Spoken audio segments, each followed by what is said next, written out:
Now, how about the Battle of the Boot, Shane? This is a big one. Arkansas on the road at LSU. This is a heated rivalry between these two. And LSU, man, it just doesn't know what you're going to get week in and week out. One week they're getting blown out. The next week they're going toe-to-toe with the mighty Crimson Tide on the road. I made a big deal out of Arkansas being a favorite in Baton Rouge. I tried to look it up. I cannot remember the last time that has been the case.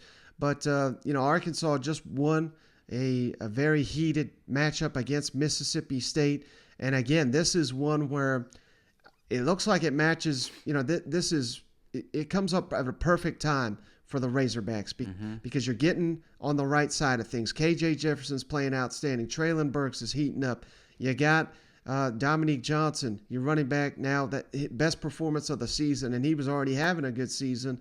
Yet you got to feel like LSU, that laid it all on the line. They played balls to the wall, but just came up short. Can they get up like that 2 weeks in a row? I don't know if they can. What are your thoughts on this matchup? Well, I think too, like you said, timing's important with this game. You got the LSU Tigers that went to Alabama and almost pulled up an upset. What's worse than that is falling short and watching that film and realizing you had opportunities. It's a little bit of a hangover. I see it with Kentucky right now. A lot of Kentucky fans are just kind of hung over from that loss. They've had a couple losses this year, but this is when you play these close games and it comes down to final drives and you just didn't put it away, then those bleed into your next week. Well, here you got Arkansas Razorbacks that didn't play a flawless game last week, but they again kind of got back to their identity, running the ball, getting Burks involved. That's the key. That's the key to their success. It's Mississippi State's a tough team to strategize for. I mean, you look at some of the games they go against. When you got a quarterback that's throwing 50 times a game, you're not used to that all the time. So, but they did find a way to get a victory there. They stayed healthy, and they're going into this week, I think, on an upward swing. So I think that's the problem here is we got two teams going two different ways. Right. And I just think the momentum right now is just all in Arkansas's court. And I don't know if you've seen this, Shane. I know we like to poke fun at Brad Johnson and all the shots of him on the field. The backup down there at LSU's Garrett Nussmeier. He's the son of Doug Nussmeier. He's been SEC coordinator. Now he's an NFL coordinator. And apparently Doug Nussmeier called in there and got mad at the LSU coaches saying, why is my son not playing?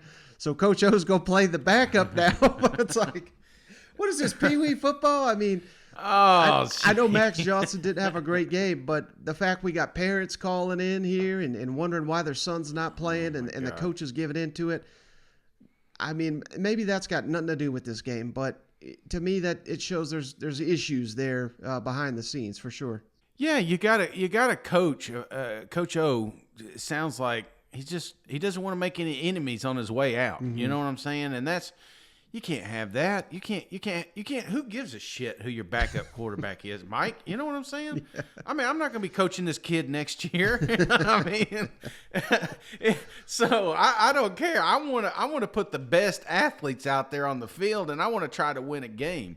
So yeah, that's ridiculous, and the fact that that's noise that we have to deal with going into this game. I mean, a rivalry game makes me want to put even more money on the Arkansas Razorbacks right now, man. They're more worried about the damn parent cam than they are who's winning this fucking thing. So get out of here with that nonsense. Coach, where did the bowling ball come from, and why is it named Larry? I love that question. So I sent Pat Doherty out to find a bowling ball. And he went to somewhere and he said, man, they're expensive. And so I said, well, go down the bowling alley. They may have one or two laying around, And so he bought Larry for $20. I did, actually. And it was great because when he brought the bowling ball back, it had the name Larry on it. And I thought it was awesome, and so obviously I'd told Hunter before the game that if we win, we're going to bring Larry out, and So that's where we got it. And Larry was purchased for $20. You know, and the thing about that is, you know, I said it was like a Super Bowl for me personally and our team. I don't know what a Super Bowl feeling is. I don't. I know what winning the Rose Bowl is like, and I know what playing in a national championship game and those things are like. You know, my opinion is about our football team. And if you were in our locker room, it can't get a whole lot better than what it did. Now, that's not the goal, but that was one of the goals. And when we reach a goal, we're going to celebrate it. Coach, a lot of historic games between these two programs. Will you talk at all about wanting to bring another trophy home this week? Will you talk about any of those past contests that we all know about? I don't know that we'll have a lot of conversation about the past games. We certainly do. You know, there's a trophy, and we'd like to have it. And certainly we know LSU would too, but I believe Basil designed it. I think he designs everything, you know. But he designed a trophy. It's a wonderful trophy. It was here 2 of my 3 years when I was here before. Very heavy trophy. But yeah, we'll talk about the boot and probably show a picture of it and things of that nature. We'd like to have it. It's kind of a stunning stat from that Alabama LSU game. LSU held them to 6 yards rushing. Well, I wonder what you thought about that. And also, when I saw the video of you guys calling the Hogs, you were lifting that bowling ball like it was. I haven't bowled in a while, but I think they're pretty heavy. Did you just been working out a lot, or? Well, all right. So you asked me about what first? First it was about LSU held Alabama to 6 rushing yards. Yeah, you know, the rushing part of it, you know, it gets skewed when the sacks and all that kind of stuff. You know what I mean? Sacks count in college against the rushing stats, not necessarily in the league, in the NFL. But, yeah, I mean, they were all over the place now. They played hard. They played extremely well, and they flew around the ball. They played excited. And I think someone asked me, you know, the first question about Coach O. He had his team; they were rolling. As far as the bowling ball, you were looking like it was nothing. Oh, the bowling ball. You know, I tore this. What do you call it? Bicep. I tore my bicep muscle. You know, I was doing that silly yes sir video at Georgia, and I went down to pick up Lucy like this, and I was going to, you know, she's a bulldog, you know, so I was going to put her in the video. And when I did, it just popped right through here, you know, like a 22 going off, you know. It really did, you know. But I had to get the video out, so my arm was shaking, you know. But anyway, I was a little concerned about lifting the bowling ball because it's heavy, because I've torn this bicep, but I was on adrenaline. It wasn't like it was a 100-pound ball, you know. I don't know how much it weighs, but it seemed to be pretty easy. This week we're going to let Max start, but we're going to put in Garrett. Garrett's going to get some plays. I already talked to him, and we're going to let the best man win. And, you know, it's time to let Garrett play. He's a great quarterback. I like Max a lot. Max is still our starting quarterback, but I will give Garrett a chance. I talked to him. He wants to play, so he will play against Arkansas. And the guy that ends up playing the best is going to play the most.